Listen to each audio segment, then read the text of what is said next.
when he was the age of some of these other duffers, let alone Walter Dunham. Bobby felt something swirling around his feet as he swam. He didn't know if it was seaweed or fish or garbage, but it made him head back to shore before the others. He did not, however, exit the water at the same point where he had entered it. The waves had carried him farther down the beach, and as a result, he came out near the water-soaked, garbage-covered, discarded old mattress. Only there wasn't just a mattress there. As he came out of the water, he spotted something else lying on the beach. He squinted, wiped salt water away from his eyes, and slowly approached the debris. He thought he knew what he was looking at, but he was hoping he was wrong. "Hey, Kelly!" Sammy Saperstein shouted. "What are you doing?" Bobby waved Saperstein away impatiently and continued to approach the mattress. "Hey, Bobby," Dennis Hasselbeck called. "You looking for a place to lie down?" Kelly ignored the others as they all joined in to toss catcalls at the youngest of their number for leaving the water first, but he didn't hear them. As he got closer, he realized that he was, indeed, seeing what he thought he was seeing, and the chill that he felt no longer came from the cold water or the icy wind.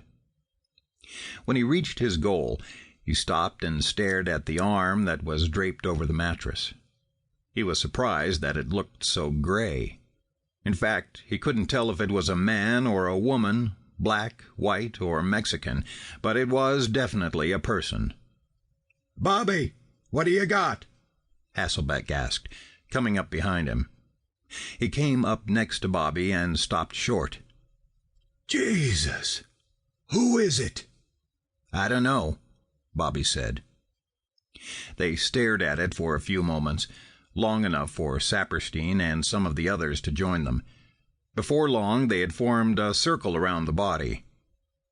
"Somebody's got to take a look at it," Hasselbeck said. "What if they ain't dead?" "Of course they're dead," Tony DeMarco said. "Look at the color of the skin. Ain't you ever seen a dead body before?" "We got to check anyway," Saperstein said. "Bobby, you found it. You check it." Bobby didn't mind. Suddenly, he was the center of attention. "Okay," he agreed. "But you guys got to move the mattress so I can take a look." They all looked at each other, and then Saperstein said, "Well, come on, grab the edges and let's move it." Wait, DeMarco said. "Don't touch nothing. We should just call the police. They're going to be pissed if we move something." "Tony," Hasselbeck said, "this person could still be alive." "I'm telling you, they're dead," DeMarco replied. "Move the damn mattress so I can take a look," Bobby yelled.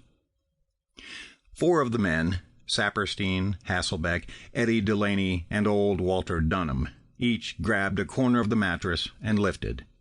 But it was so waterlogged it was too heavy, and sagged in the middle. 2 more polar bears stepped forward and grabbed hold, and the 6 of them finally shifted the thing and uncovered the body. "What is it?" somebody asked as Bobby leaned over it. "Man or woman?" "Jesus," Bobby said. "What?" Saperstein asked. "What is it, Bobby?" Hasselbeck asked. "Can we put the mattress down?" Walter asked. "It's a man," Bobby finally said. "A kid, from the looks of him." "How long you think he's been in the water?" DeMarco asked. "Not long," Bobby said. "Except for the color of his skin. He looks like he could be sleeping. Except for one thing." "What?" Saperstein asked. "What thing?" "Look at him," Bobby said, pointing. "He's got ice on him. He's frozen stiff." The observer watched from the boardwalk as the members of the Coney Island Polar Bear Club gathered around the body on the beach. This was his 4th morning in a row watching and waiting for the body to wash ashore, and for someone to find it. His research of the tides here had told him the body would wash up somewhere along this stretch of beach.